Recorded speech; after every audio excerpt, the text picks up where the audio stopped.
La fiducie de 8,000,000 $ de ma mère exigeait un mot de passe à activation vocale. Mon frère a passé des semaines à assembler artificiellement ces vieilles vidéos de famille pour générer la phrase. Tandis que moi, je n'ai eu qu'à jouer le dernier et silencieux message vocal qu'elle m'ait jamais laissé. La première fois que le système a rejeté la voix de mon frère. Il a émis un son qui ressemblait presque à un buzzer de jeu télévisé, court, plat, imperturbable. Et le visage de Foster a pris la couleur du mur de plâtre derrière lui. Nous étions assis dans une salle de conférence beige. Au 9e étage d'un immeuble de Delancey Street, un mardi matin à 9h14. C'était 3 semaines après avoir enterré notre mère. Et nous écoutions un ordinateur portable décider si l'un ou l'autre de mes frères l'avait vraiment connu. Ce n'était pas leur cas. Moi, si. Je n'avais pas prévu d'être la personne qui compterait dans cette pièce. Pendant 31 ans, j'avais été la sœur à qui on coupait la parole à Thanksgiving. Celle que Foster qualifiait de « sensible » quand je pleurais au diagnostic de maman. Et que Callan traitait de « dramatique » quand je prenais l'avion pour chacune de ses séances de chimio. Aucun d'eux ne l'avait vue en personne dans les 8 mois précédant sa mort. Je l'avais appelée chaque dimanche de ma vie d'adulte, et au cours des 4 dernières années. Je n'avais pas manqué un seul appel. Rien de tout cela n'aurait eu d'importance, pas vraiment. Pas dans une pièce qui ne se souciait que d'empreintes vocales et de schémas respiratoires. Sauf pour une chose dont aucun de mes frères ne connaissait l'existence. Un message vocal de 51 secondes, toujours dans mon téléphone. Que je n'avais jamais considéré comme une preuve. J'étais sur le point de découvrir que c'était la seule qui comptait. Ma mère s'appelait Marlène Voss, et pendant les 4 dernières années de sa vie. Je l'appelais chaque dimanche à 18h, peu importe la ville où je me trouvais. Cela a commencé lors de sa première série de chimiothérapie. Quand 18h était la seule heure où elle avait de manière fiable de l'énergie. Et ça n'a jamais vraiment cessé. Même après sa rémission. Même après que les appels se soient transformés de bilans médicaux en disputes pour savoir si sa Honda Accord de 12 ans avait besoin de nouvelles plaquettes de frein, c'était le cas, ou si elle mangeait vraiment des légumes, ce n'était pas le cas. Elle gardait sur le rebord de la fenêtre de sa cuisine une tasse bleue ébréchée où il était écrit « Cuisinière la plus passable du monde ». Un cadeau plaisanterie de Foster dans les années 90 qui avait survécu à 3 déménagements.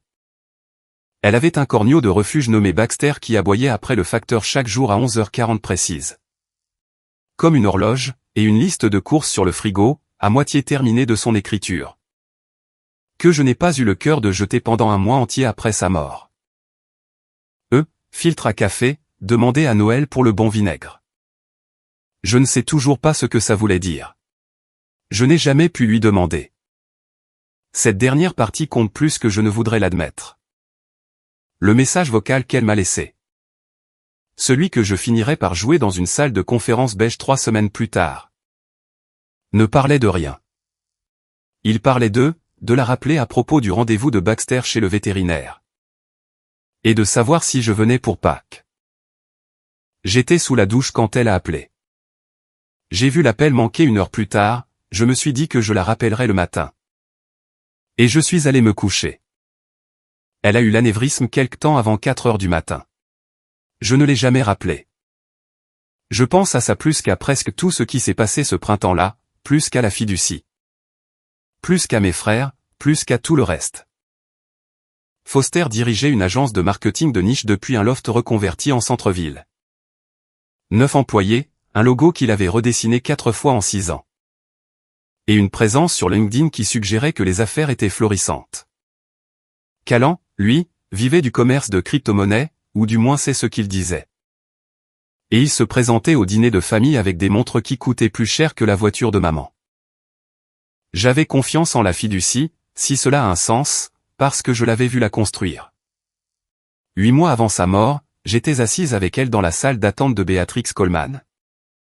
Celle avec l'aquarium et l'odeur de café brûlé. Pendant qu'elle signait des papiers sur lesquels je ne l'ai jamais interrogée. J'ai supposé qu'il s'agissait d'une planification successorale ordinaire. Je n'ai pas pensé à demander à quoi servait le système biométrique. Je ne savais même pas qu'il y en avait un. Avec le recul, il y a une version de cette année-là où j'aurais pu être plus attentive. Maman a reçu un appel en octobre de quelqu'un qui ressemblait exactement à Calan, paniqué. À bout de souffle, lui demandant de virer 4,000 $ pour une caution dans une ville où il n'avait jamais vécu. Elle m'a raconté plus tard qu'elle avait failli le faire. Qu'elle avait même ouvert son application bancaire avant que quelque chose dans la cadence de la voix. Une pause au mauvais moment juste avant le mot « maman » ne la pousse à raccrocher et à appeler son vrai numéro à la place. Ce n'était même pas lui, avait-elle dit, en riant pour dédramatiser au téléphone ce dimanche-là. Un ordinateur, apparemment. C'est incroyable, non? J'ai ri aussi. Aucune de nous ne comprenait encore qu'elle venait de rencontrer, en miniature, la chose exacte contre laquelle elle passerait les 8 mois suivants à construire une défense. 4 jours après la lecture du testament, Foster a envoyé un texto au groupe de discussion familiale. Je prépare un diaporama commémoratif pour la célébration de la vie de maman. Quelqu'un a de vieilles cassettes de caméscope ou des DVD. J'essaie de couvrir toutes les années. Pas seulement la dernière décennie. Cela ressemblait à du deuil. Je me suis dit que c'était du deuil. J'ai passé un samedi après-midi entier dans le grenier de maman, à éternuer dans la poussière.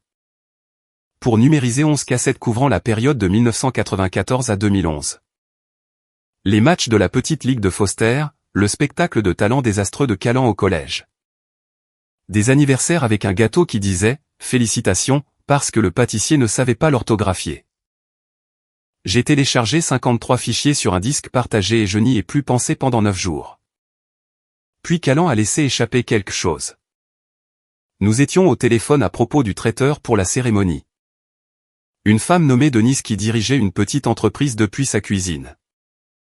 Et il a mentionné en passant que Foster avait un gars qui était vraiment bon avec l'audio. Du genre à assembler des trucs de manière transparente. J'ai demandé pourquoi. Calan est resté silencieux une seconde de trop. La musique du diaporama, a-t-il dit. Pour synchroniser l'audio des vieilles vidéos de famille avec les nouvelles images. Tu sais. Comment est Foster avec la qualité de production? Mon estomac s'est noué avant même que mon esprit ne comprenne pourquoi. Ce soir-là, j'ai ouvert le disque partagé et j'ai trouvé un nouveau dossier que Foster avait créé. Audio isolé. 41 fichiers. Chacun était un clip de la voix de notre mère, seule, dépouillée de la musique et du bruit de fond. Étiqueté avec des horodatages à l'image près. Ce n'était pas un projet de diaporama, c'était une banque de pièces détachées. J'ai appelé Foster et lui ai demandé directement à quoi servait ce dossier. Il a ri, de ce rire facile et dédaigneux qu'il utilisait avec moi depuis que nous étions enfants. Et m'a dit que j'interprétais beaucoup trop un simple dossier Dropbox. Bien sûr qu'il voulait un son clair pour la vidéo commémorative. Que pensais-je qu'il faisait? Cloner la voix de maman. Il a prononcé le mot « cloner » comme si c'était une blague. Je n'ai rien répondu. Je suis juste resté assise là, le téléphone contre mon oreille dans la cuisine de maman. À regarder Baxter endormi sous la table, et je ne l'ai pas cru une seule seconde. J'ai découvert le prêt par accident. Comme on découvre la plupart des choses que les gens essaient de vous cacher. La voisine de maman, il s'adrapait. M'a interpellé à la pharmacie alors que j'allais chercher une ordonnance que je devais encore annuler. Et m'a demandé gentiment si l'entreprise de Foster allait s'en sortir. Elle avait croisé son ex-femme à une fête d'anniversaire qui avait mentionné, sans méchanceté. Juste comme un ragot. Que Foster avait licencié 4 employés en février et avait contracté ce qu'on appelle une avance sur succession sur son héritage attendu. Un prêt privé d'une société nommée Meridian Legacy Funding. En utilisant comme garantie sa part projetée d'un tiers d'une fiducie de 8,000,000 $. Je me suis dit que ce n'était pas mes affaires. Les gens gèrent le deuil et l'argent différemment. Je me suis dit ça pendant environ 6 heures.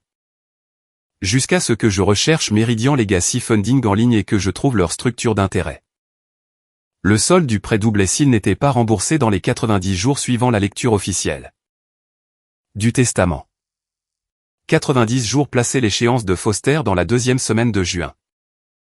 9 jours après la clôture de la fenêtre d'enregistrement de Sentinel Voice que Béatrix avait mentionnée. C'est la première fois que je me suis rendu compte que mes frères n'étaient pas seulement insensibles. Ils étaient soumis à un compte à rebours que j'ignorais, et notre mère non plus, apparemment. Lorsqu'elle a conçu un système sans aucune exception de délai. L'une des 4 employés que Foster avait licenciés. Une graphiste à la voix douce nommée Petra Lindqvist qui avait travaillé pour lui pendant 6 ans. M'a contacté de nulle part début avril. Nous n'étions pas proches. Elle avait juste retrouvé mon numéro via un contact commun pour demander, maladroitement, s'il était vrai que la famille attendait une sorte de gros héritage. Elle n'essayait pas d'être cruelle. Elle voulait juste savoir s'il y avait une chance réelle que Foster honore les 2 mois d'indemnité de départ impayés qu'il lui devait encore. Ainsi qu'à 3 autres anciens employés, soit près de 31 000 $ au total. Je lui ai dit honnêtement que je ne savais pas. Je me suis senti mal à l'aise pendant des jours après. D'une manière qui n'avait rien à voir avec ma propre part dans tout ça. J'ai appelé Béatrix. Techniquement juste pour poser une question de procédure sur la fenêtre d'enregistrement. Et j'ai fini par demander, à moitié en plaisantant, si la fiducie avait une certaine flexibilité si quelqu'un avait besoin de l'argent plus rapidement. Béatrix n'a pas ri. Votre mère n'a prévu absolument aucune flexibilité pour cela, a-t-elle dit. Je lui ai demandé 2 fois si elle voulait une clause pour difficultés financières. Elle a dit non les 2 fois. Je n'ai pas demandé pourquoi. Je pense qu'une partie de moi le savait déjà. 2 semaines avant la fermeture de la fenêtre d'enregistrement, Callan m'a appelé à 23 heures.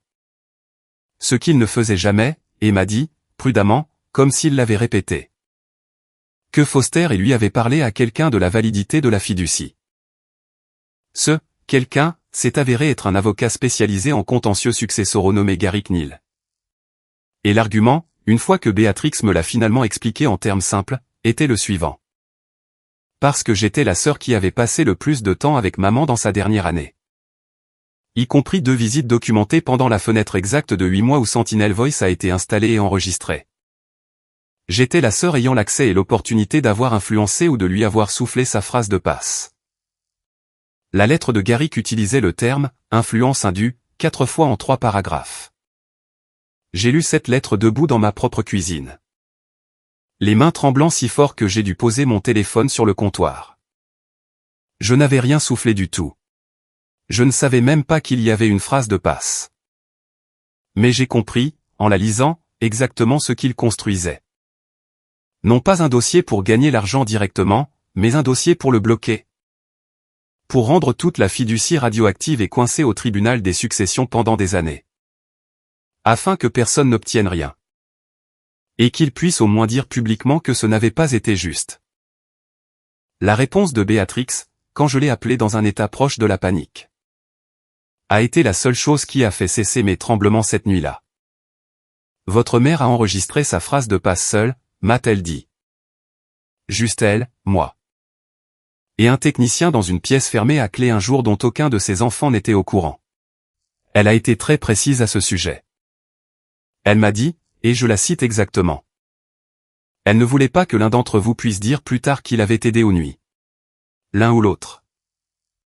J'ai demandé pourquoi elle avait été si prudente. Béatrix est restée silencieuse un instant.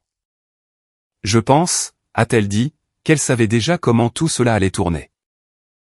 Le moment où j'ai failli tout perdre s'est produit un mercredi, dans un parking souterrain. Pour quelque chose d'aussi stupide qu'un sac de course. J'avais commencé à écouter obsessionnellement le dernier message vocal de maman à ce moment-là. Je n'en suis pas fier, je vous raconte juste ce qui s'est passé. 200 fois, peut-être plus. Je connaissais la demi-seconde exacte de grésillement à 41 secondes. Le bruit de la porte de son réfrigérateur s'ouvrant en arrière-plan. La façon dont sa voix baissait d'un ton juste avant de dire les mots. J'ai élevé 3 personnes dont je suis fier. Je l'écoutais en marchant vers ma voiture ce mercredi-là, un écouteur dans l'oreille. Les bras chargés de course, quand j'ai fait tomber mon téléphone. Il a heurté le béton face contre terre, et l'écran s'est instantanément fissuré en toile d'araignée. Une fissure courant d'un coin à l'autre. Je suis resté là, dans ce garage, avec le lait qui transpirait à travers un sac en papier. Et je n'ai littéralement pas pu respirer pendant quelques secondes car il ne m'était pas venu à l'esprit. Pas une seule fois en 6 semaines, de sauvegarder le message vocal ou que ce soit. Si le téléphone était mort. Le seul enregistrement de ma mère disant ces quelques mots comme elle le pensait vraiment. Non scénarisé, non répété, bien à elle, aurait disparu avec lui. Le téléphone s'est rallumé, fissuré mais vivant. Je suis resté assise dans ma voiture dans ce garage pendant 40 minutes, les mains tremblant encore. À m'envoyer le fichier audio par email, à le télécharger sur 2 services de cloud distincts. Et à envoyer une copie à mon propre numéro une 3e fois par pure panique animale. Avant de me permettre de rentrer chez moi. Je n'ai rien dit de tout cela à Foster ou Callan. Je ne pense pas que je protégeais une stratégie juridique. Je pense qu'une partie plus petite et plus honnête de moi avait simplement cessé de croire qu'il méritait de savoir quoi que ce soit de vrai sur la façon dont je traversais ce printemps-là. La célébration de la vie de maman a eu lieu un samedi d'avril dans le jardin de la maison où elle avait vécu pendant 22 ans. Sous une tente louée qui ne pouvait pas tout à fait couvrir les 60 chaises pliantes. Foster a prononcé un éloge funèbre qui ne m'a pas mentionné une seule fois par mon nom. Bien qu'il ait remercié tous ceux qui avaient été là pour maman de petite et grande manière. Ce que plusieurs parents m'ont dit plus tard avoir correctement interprété comme une omission petite et délibérée. La femme de Callan, qui allait bientôt devenir son ex-femme. Bien qu'aucun de nous ne le sache encore, a dit à ma tante, à portée de voix. Que c'était, un peu étrange, honnêtement, à quel point je m'étais rapproché de maman à la fin.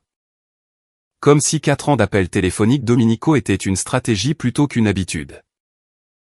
Je me tenais près de la table des desserts avec une assiette en carton dans laquelle je ne mangeais pas. Et j'ai écouté un cousin que j'avais rencontré peut-être 4 fois dans ma vie me demander. Gentiment je pense, pas méchamment. S'il était vrai que je me disputais avec mes frères au sujet du testament. Je lui ai dit qu'il n'y avait pas de dispute. En le disant, je n'étais pas tout à fait sûr que ce soit encore vrai. Plus tard dans l'après-midi, la sœur cadette de maman, ma tante Rosalyn, m'a trouvé près du portail du jardin, loin de la tente. Et a glissé une serviette en papier pliée dans ma main sans un mot. Quand je l'ai ouverte dans ma voiture ce soir-là. Il y avait un numéro de téléphone écrit de son écriture serrée, ainsi que 4 mots. Foster doit de l'argent. Je l'ai appelé le lendemain matin. Elle m'a dit tranquillement que Foster lui avait demandé un prêt à court terme en janvier, 8,000 $.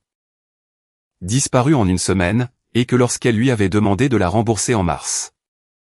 Il lui avait dit, presque suppliant, que tout irait bien une fois la succession réglée. Elle n'avait rien voulu dire à la fête. Je ne voulais pas être celle qui gâche tout, m'a-t-elle dit. Mais quelqu'un dans cette famille devrait savoir ce qui se passe réellement avant que vous ne vous retrouviez tous dans une pièce à décider qui obtient quoi. J'ai essayé une fois de prendre Foster à part près de la table des boissons et de lui dire que je ne voulais pas de ça. Rien de tout ça, l'avocat, le dossier audio, le silence entre nous. Je voulais juste retrouver mes frères. Il m'a regardé un long moment, quelque chose de presque doux traversant son visage, puis il a dit. Tu lui as toujours fait plus confiance qu'à nous deux. J'imagine que ça va enfin payer. Et il est retourné vers la tente avant que je ne puisse lui répondre. Je suis resté près de la table des desserts longtemps après ça. Et personne n'est venu voir si j'allais bien. Et j'ai compris, d'une manière que je ne m'étais pas entièrement autorisé à comprendre auparavant. Que quelle que soit la version de ma famille qui avait existé avant mars, elle avait déjà disparu. Que je touche ou non un centime de cet argent. Béatrix Coleman avait exercé le droit des fiducies et des successions pendant 26 ans. Dont les 11 dernières en tant qu'avocate de maman. Quand elle m'a convoqué pour ce qu'elle a décrit comme une conversation de pré-enregistrement, 10 jours avant l'ouverture de la fenêtre Sentinel Voice. J'ai compris que c'était sa façon, prudente et mesurée, de me préparer à ce qui allait arriver. Je ne peux pas vous donner la phrase de passe, a-t-elle dit avant même que je ne m'assoie. Mais je peux vous dire pourquoi ce système existe. Elle m'a parlé de l'appel téléphonique d'octobre, le faux Callan, la demande de virement. La pause au mauvais endroit qui avait sauvé 4,000 $. Mais elle m'a aussi dit quelque chose que j'ignorais. Que maman était venue seule à son bureau en novembre et avait demandé ce qu'il adviendrait de la fiducie si l'un de ses propres enfants essayait de la frauder. Pas un étranger, l'un d'eux. Elle n'a nommé personne, a dit Béatrix. J'ai demandé. Elle n'a pas voulu en dire plus, si ce n'est qu'elle avait remarqué des choses. Un prêt que Foster a mentionné une fois puis plus jamais. Une montre que Callan portait à Thanksgiving qui coûtait plus que ce qu'elle gagnait en 2 mois à l'hôpital à l'époque où elle travaillait encore. Elle a dit, et je m'en souviens précisément. Je ne pense pas que l'un d'eux me ferait du mal. Je pense qu'ils pourraient se faire du mal les uns aux autres. Ou à eux-mêmes. En essayant d'obtenir quelque chose avant que je sois prête à le donner. Nous avons donc intégré une clause de déchéance et de réaffectation. Tout bénéficiaire qui tente une authentification frauduleuse perd entièrement sa part. La moitié de toute part déchue est redistribuée aux bénéficiaires restants. L'autre moitié va au fonds de soutien aux patients du Centre régional de cancérologie de Cardwell. Où elle a fait sa chimio. Je suis resté un long moment à réfléchir à cela. 22 ans d'anniversaire et un aquarium dans une salle d'attente. Et je n'avais jamais soupçonné ma mère d'une telle prévoyance. L'enregistrement lui-même avait été géré par une technicienne nommée Odessa Brandt. L'ingénieur principal en vérification de Sentinel Voice, 9 ans dans l'entreprise. Que j'ai rencontré pour la première fois le jour du test, mais qui, j'allais l'apprendre plus tard. Avait passé 3 heures au téléphone avec ma mère en novembre, lui expliquant le processus. L'écoutant expliquer, sans qu'on le lui demande. Exactement pourquoi elle voulait un système qui ne pouvait pas être trompé par quelqu'un qui ne faisait que savoir des choses sur elle. Au lieu de quelqu'un qui la connaissait vraiment. Odessa m'en a parlé un peu elle-même, brièvement, dans le couloir après la fin du test. Elle a dit que maman lui avait demandé, presque en s'excusant. Si c'était étrange de construire quelque chose d'aussi élaboré pour une famille qui, s'aimait encore plutôt bien. Odessa lui a répondu que ce n'était pas étrange du tout.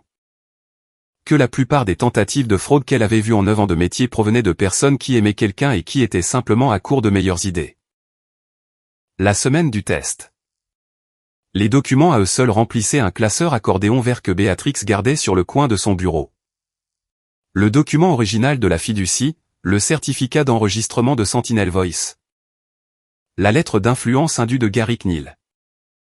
Une réponse écrite de 6 pages de Béatrix la rejetant point par point, et, nouveauté de la semaine. Un avis formel que la distribution de la fiducie serait suspendue en attendant la résolution de tout litige d'authentification. Conformément à une ordonnance signée par le juge Anders Whitfield du tribunal des successions. Priya Anand, une enquêtrice principale de la division fraude et conformité de Sentinel Voice. Avec 12 ans d'expérience en sécurité biométrique. Avait également été mise dans la boucle par courtoisie. Au cas où la période d'enregistrement révélerait quelque chose d'irrégulier avant le jour du test. Personne ne s'attendait, en abordant ce mardi, à ce que ce soit le cas. 3 semaines après la lecture du testament, le même mardi matin dont je vous ai parlé au début. Nous étions tous les 3 assis dans cette salle de conférence beige avec Béatrix, Odessa. Et un ordinateur portable qui semblait presque insultant d'ordinaire pour ce qu'il s'apprêtait à décider. Nous étions tous arrivés séparément ce matin-là, ce qui semblait approprié, vu la situation. Je suis arrivé la première, 40 minutes en avance. Et je me suis assise dans le hall de Sentinel Voice à regarder un aquarium d'eau de mer que personne ne semblait très bien entretenir. Mon café refroidissant dans un gobelet en papier dont je ne voulais pas. Callan est arrivé ensuite dans un costume qu'il n'avait pas besoin de porter. Vérifiant son téléphone toutes les quelques secondes comme s'il pouvait lui dire quelque chose que la pièce ne pouvait pas. Foster est arrivé en dernier, 6 minutes en retard. Sentant légèrement la cigarette qu'il était censé avoir arrêtée 2 ans plus tôt. Et il ne m'a pas regardé une seule fois dans l'ascenseur. Béatrix nous a accueillis à la porte de la salle de conférence et a exposé les choses clairement. Avant que quiconque ne s'assoie.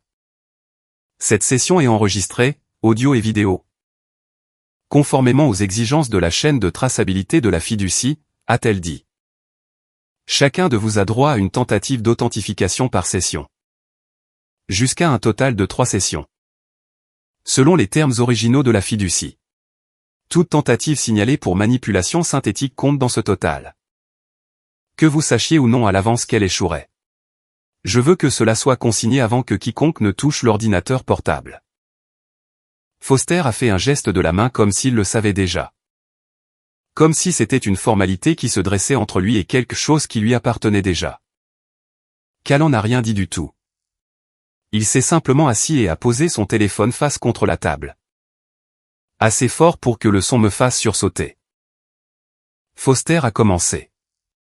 Il avait payé, j'ai appris plus tard, 6,000 $ à un ingénieur du son qu'il désignait seulement comme « mon gars », qui avait passé 3 semaines à extraire 41 clips isolés de la voix de notre mère et à les assembler mot par mot pour former 15 mots qu'elle n'avait jamais prononcés dans cet ordre.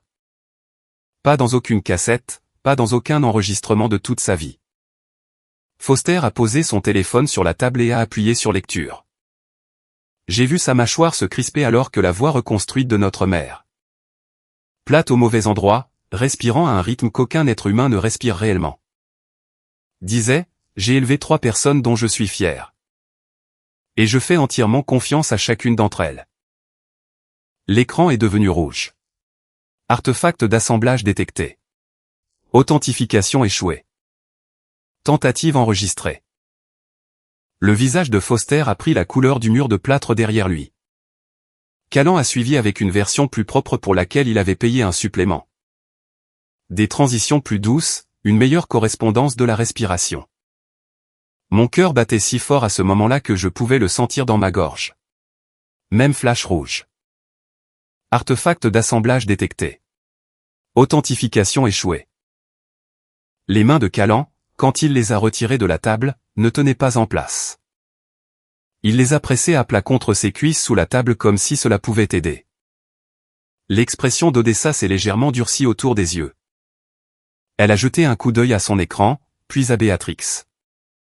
C'est leur deuxième tentative ratée chacun, a-t-elle dit. Encore une de l'un ou l'autre et le compte se bloque pour une année entière. Selon les termes de la fiducie. Les mains de Foster étaient à plat sur la table, ne tremblant pas exactement, mais pressées fort. Comme s'il essayait d'empêcher toute la pièce de basculer. Je n'ai rien dit. J'ai sorti mon téléphone, avec son écran fissuré et tout le reste. Et je l'ai posé sur le bureau entre nous. Mes propres mains tremblaient alors, vraiment tremblaient. Comme elles ne l'avaient pas fait pendant les 6 semaines de cette épreuve. Odessa a lancé l'enregistrement. J'ai appuyé sur lecture. La voix de ma mère a rempli la petite pièce, posée et un peu fatiguée. Exactement comme elle sonnait à 23h52 la veille de sa mort, au milieu d'une phrase. Sans jouer de rôle pour personne, j'ai élevé 3 personnes dont je suis fier. L'écran est devenu vert. Authentification réussie. Transfert initié. Personne n'a rien dit pendant un instant. Puis une nouvelle boîte s'est allumée sous la confirmation verte, en lettres rouges cette fois. Alerte de sécurité. 2 tentatives antérieures correspondant à une manipulation audio synthétique. Dossier transféré à la conformité antifraude.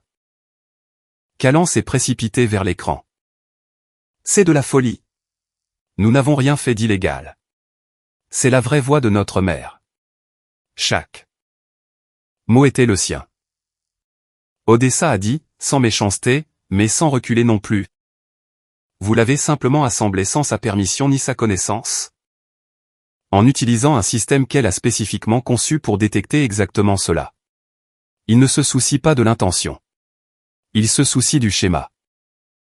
C'est à ce moment-là que la théorie de L, influence indue, de Garrick Neal a fait sa dernière apparition désespérée dans cette pièce. La voix de Foster s'est brisée en le disant. Que j'avais dû connaître la phrase d'une manière ou d'une autre, que je l'avais dû lui souffler. Que j'avais dû avoir un accès que les autres n'avaient pas. Et pendant une terrible seconde, la vieille peur est revenue, celle de la lettre de Garrick. Celle qui disait que cela pourrait traîner pendant des années, peu importe qui avait raison. Mais Priya Anand, qui était assise tranquillement au bout de la table à prendre des notes, a fermé son ordinateur portable.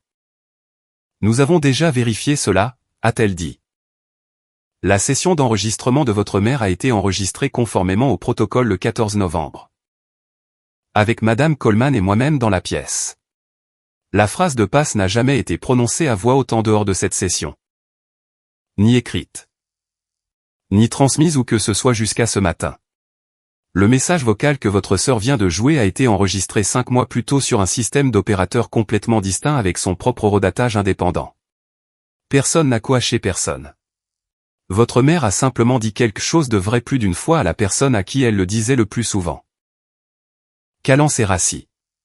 Foster n'est pas resté assis. Il se tenait près de la fenêtre, les deux mains pressées à plat contre la vitre. Et j'ai vu quelque chose s'éteindre en lui qui, je pense, n'est jamais complètement revenu.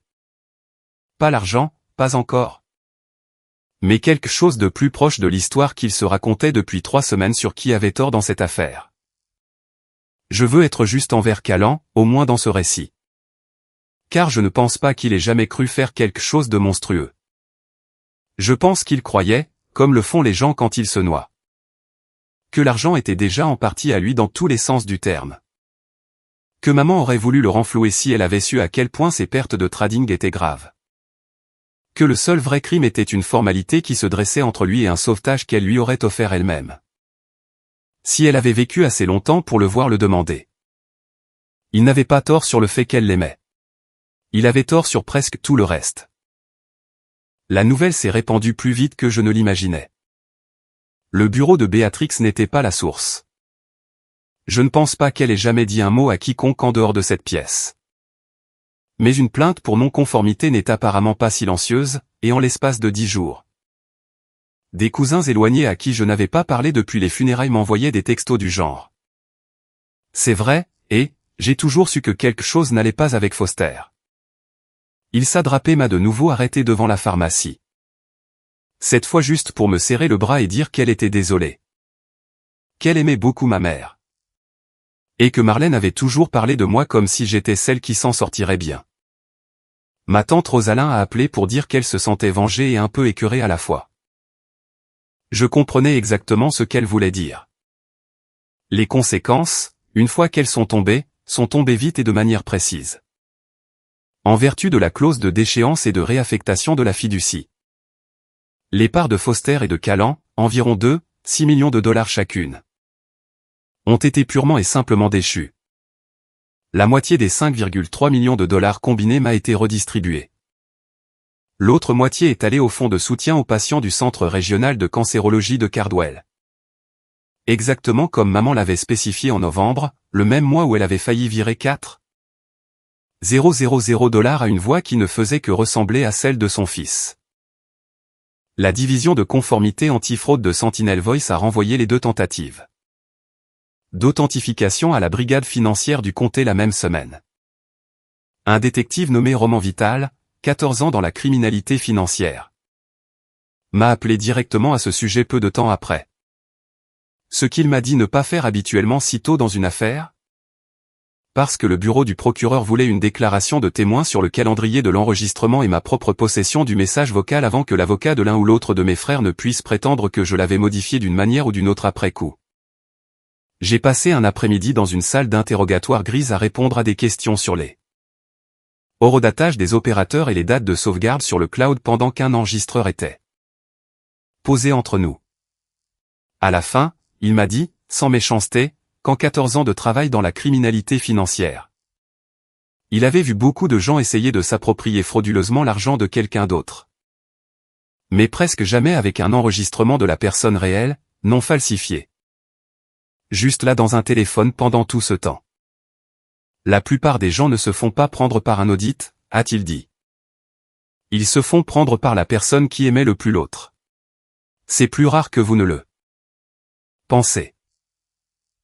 11 semaines après le test. Le détective Vital a de nouveau appelé pour m'informer que mes frères avaient chacun été formellement accusés de 3 chefs d'accusation de tentative d'accès non autorisé à un instrument financier protégé. Un crime en vertu de la loi sur la fraude informatique de l'État, avec une caution fixée à 20,000 dollars chacun. L'entreprise de Foster a de toute façon fait faillite en juin. Le prêt de Meridian Legacy est arrivé à échéance 9 jours avant la finalisation de sa déchéance. Et sans règlement à présenter, le prêteur a saisi les garanties qu'il pouvait. Sa voiture principalement, et une action en justice qui, apparemment, suit toujours son cours au civil. Le courtier de Calan avait déjà liquidé la majeure partie de ce qu'il devait des mois plus tôt à cause d'une mauvaise transaction. L'accusation de crime lui a coûté le reste. Sous la forme d'une entreprise qui a tranquillement cessé de retourner ses appels. Je n'ai célébré rien de tout cela. Je veux être honnête à ce sujet. Je me suis assise dans ma voiture devant le bureau de Béatrix ce mardi après-midi. Les mains enfin calmes, et j'ai pleuré pendant près de 20 minutes. Pas pour l'argent, et je ne pense pas exactement pour mes frères. Mais pour la version de cette famille qui avait existé pendant 31 ans avant tout cela et qui ne reviendrait pas. Peu importe ce que disait la fiducie. Mes frères avaient passé 3 semaines à essayer de reconstruire une femme sur laquelle ils ne savaient que des choses. Ses goûts, ses habitudes, le timbre de sa voix sur de vieilles cassettes. Je n'avais rien reconstruit. J'ai juste décroché le téléphone chaque dimanche pendant 4 ans et j'ai vraiment écouté. J'ai revu Foster une fois de plus en août dans un café où aucun de nous n'avait de réelle raison de se trouver. Une coïncidence, ou peut-être pas. Cette ville n'est pas si grande. Il avait l'air plus mince. Il n'est pas venu tout de suite, il est juste resté près de la porte un instant. Et quand il s'est finalement assis en face de moi, il ne s'est pas excusé, pas vraiment. Il a juste dit doucement, je n'arrête pas de penser à ce jour à la fête, à ce que je t'ai dit. Je savais exactement de quelle phrase il parlait sans qu'il la répète. Tu lui as toujours fait plus confiance, lui ai-je rappelé. Il n'a pas répondu à cela. Il a regardé son café un moment, puis de nouveau vers moi. Et quelque chose sur son visage était presque jeune à nouveau. Presque comme le frère qui me laissait gagner aux cartes quand j'avais 7 ans. J'imagine que ça a finalement payé, ai-je dit. Je me suis levé, j'ai laissé assez d'argent sur la table pour nos 2 cafés. Et je suis sorti dans un après-midi de mardi ordinaire sans me retourner pour voir s'il était toujours assis là. Il l'était, j'en suis presque sûr.